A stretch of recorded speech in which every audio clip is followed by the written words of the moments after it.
اونا معتقدند که نیروی دریایی ما نیروی دریایی خطرناکی است.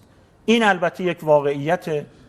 به نظر من اولین باره که آمریکایی‌ها ادراک درستی از قدرت دریایی ما پیدا کردند. ما واقعاً برای آمریکایی‌ها اگر بخواهند تهدید باشند بسیار خطرناک هستیم. این رو اعلام می‌کنیم و اونها سازه‌های این قدرت عظیم را می‌شناسند و می‌دانند.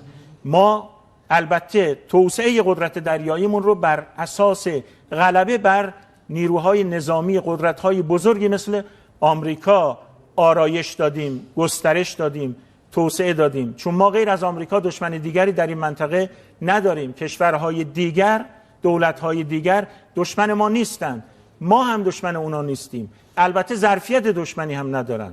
به آمریکایی‌ها و به شرکا و متحدان منطقه‌ای اونها هم هشدار میدیم اگر بخوان از ادبیات تهدید استفاده کنند و اگر بخوان ما را تهدید کنند، ما از موضوع قانون عبور بی‌ضرر در کنوانسیون 1982 دریاها استفاده خواهیم کرد و اجازه عبور و تردد هیچ کشتی یا هیچ شناوری که بخواد اعمال تهدید کند رو نخواهیم داد. این اتفاقی است که ان شاء الله تعالی خواهد افتاد اگر بخوان تهدید کنند و ما لازم بدونیم حتما اقدامات خودمون رو انجام